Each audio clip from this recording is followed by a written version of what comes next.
오늘 말씀은 이미 망해버린 이스라엘을 향해서 하나님께서 주시는 말씀이고 또 예수 그리스도를 통해서 영적 이스라엘이 된 우리에게도 주시는 교훈의 말씀이요 미래를 향한 소망의 말씀이 됩니다. 에스겔이 환상 중에 본 이 장면은 끔찍하고 공포스러우면서도 아주 비참한 장면이에요. 성령께서 에스겔을 이끄신 곳은 어느 골짜기였는데 우리가 성경 본문 말씀을 보니까 그 골짜기에는 뼈가 아주 가득 차 있더라라는 것입니다.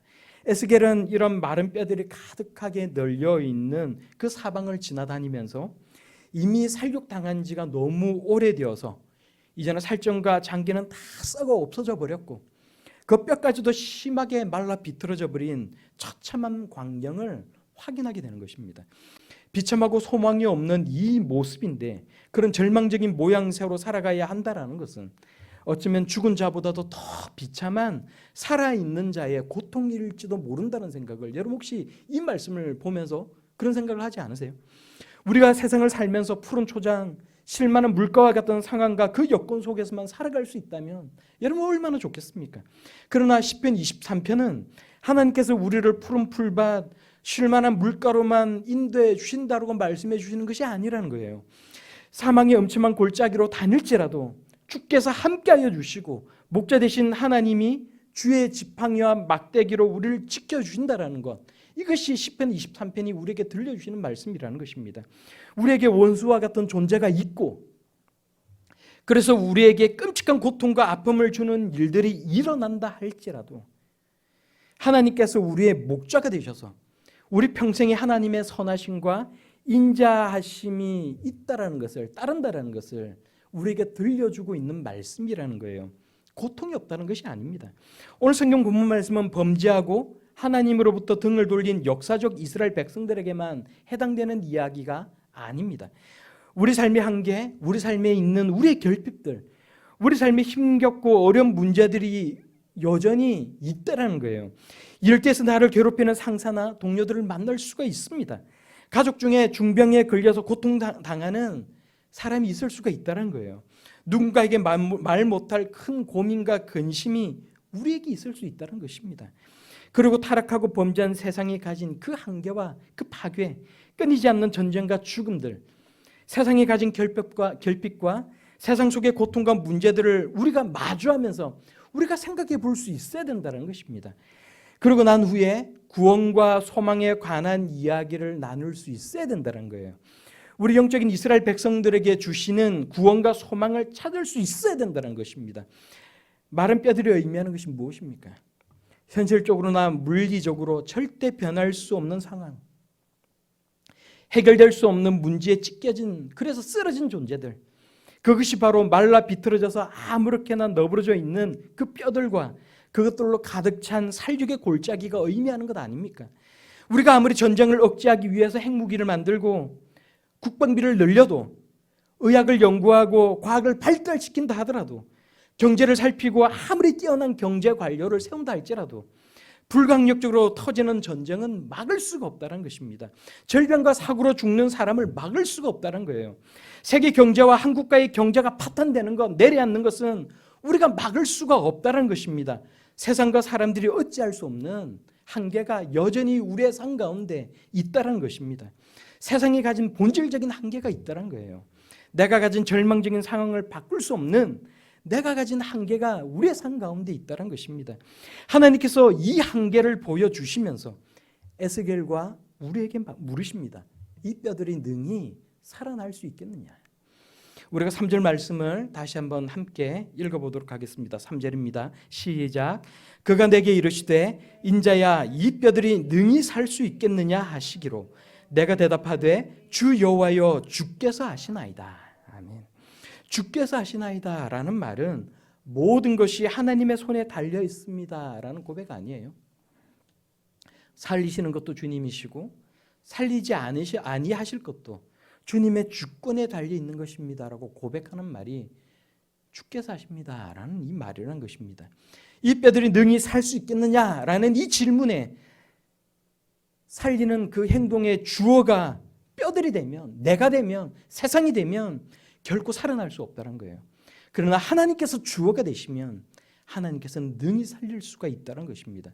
사람들은 사회에 어려움을 겪거나 힘든 상황이 닥쳐오면 하나님께서 하신다라는 말을 하면서도 정작 내가 무언가를 할 수 있다라는 생각을 가지고 자신의 어떤 유능함을 사람들 가운데, 주위 사람들에게, 세상 가운데 드러내려고 노력을 합니다. 내가 주어가 되어서 이 힘든 상황을 역전시켜 보겠노라고 애를 쓰며 살아가요. 그러나 도무지 우리가 할 수 없는 상황이 있더란 것입니다. 여러분 경험하지 않아요? 우리가 타개할 수 없는 문제가 있다는 것입니다. 그러나 죽은 뼈가 자신을 살릴 수 없듯이 우리를 살리고 우리 삶의 지경을 넓히고 우리를 세상 가운데 성공시킬 수 있는 분은 우리 자신이 아니라 하나님이심을 믿고 고백해 나아갈 수 있는 저와 여러분들이 다 되기를 바랍니다.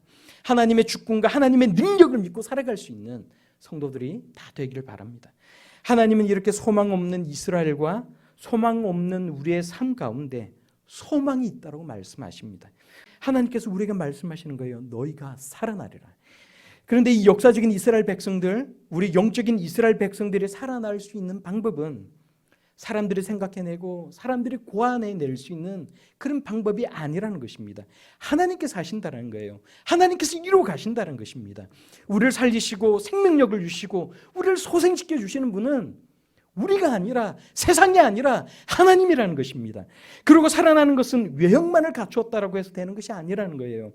우리는 어떤 일들을 할 때 열심히 외형을 갖추고 우리가 할 수 있는 것들을 갖춰 나가면 우리가 맞이하고 있는 어려운 문제들을 타개 나갈 수 있을 것이라고 생각을 해요.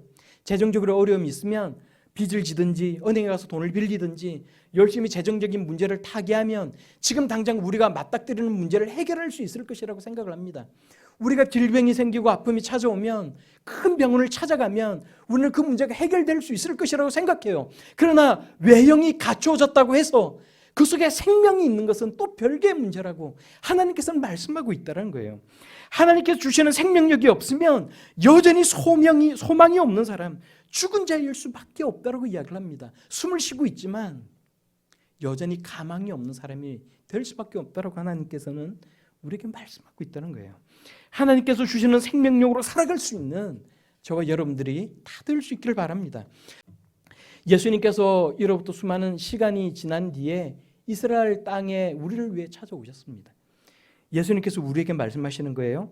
요한복음 5장 25절 말씀에 진실로 진실로 너희에게 이르노니 죽은 자들이 하나님의 아들의 음성을 들을 때가 오나니 곧 이때라.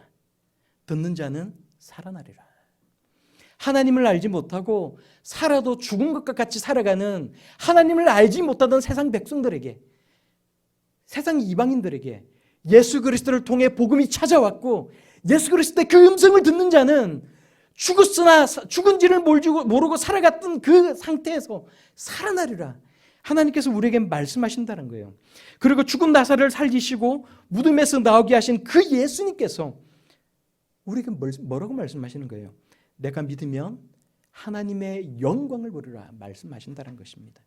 하나님의 영광을 바라보지 못하고 하나님의 영광을 경험하지 못하고 살아가는 사람들이 혹시라도 우리 가운데 있다면, 내가 죽은지를 모르고 숨을 쉬고 있으나 내가 죽은지를 모르고 하나님과 관계가 단절되어서 그렇게 살아가고 있는 사람들이 있다면 하나님을 만나시고 하나님의 음성을 듣고 살아나는 놀라운 은혜의 역사가 우리 가운데 날 수 있기를 바랍니다.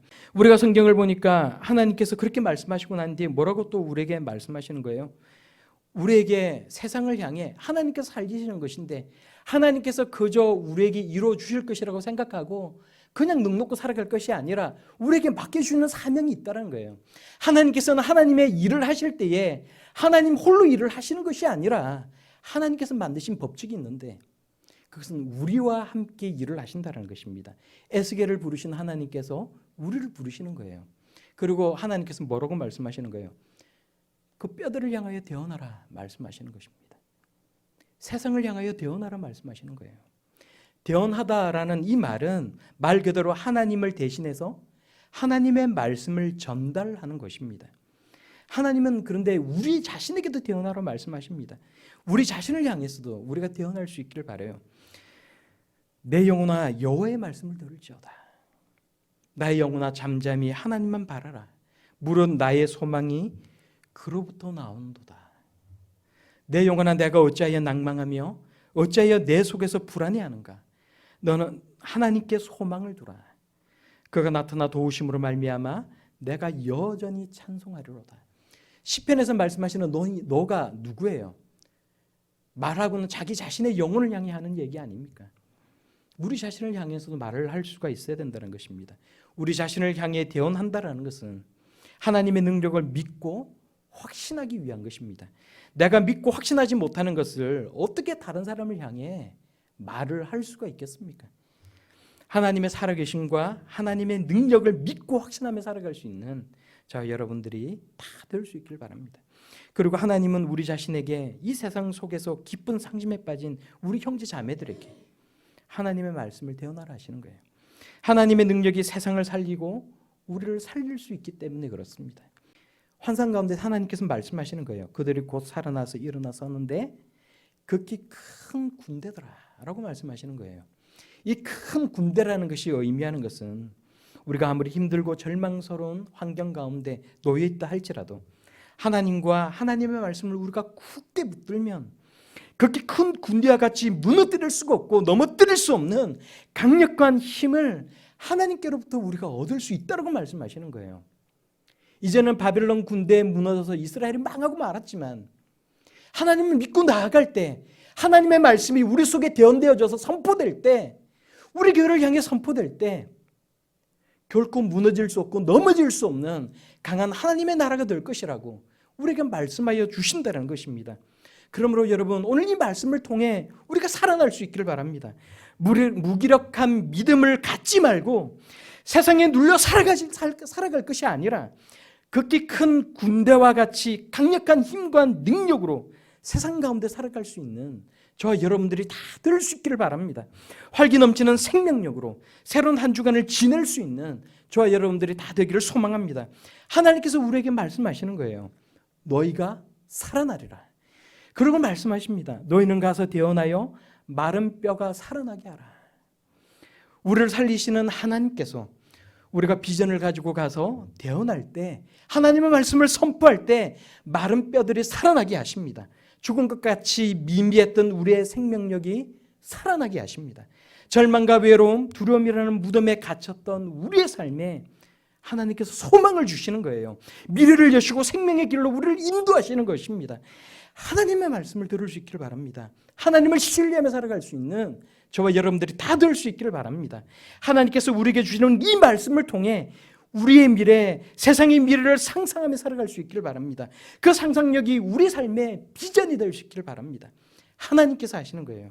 그 비전이 실현될 수 있도록 하나님의 말씀을 품고 기도하며 선포하며 살아갈 수 있는 저희 여러분들이 다 될 수 있기를 우리 예수님 이름으로 축원합니다.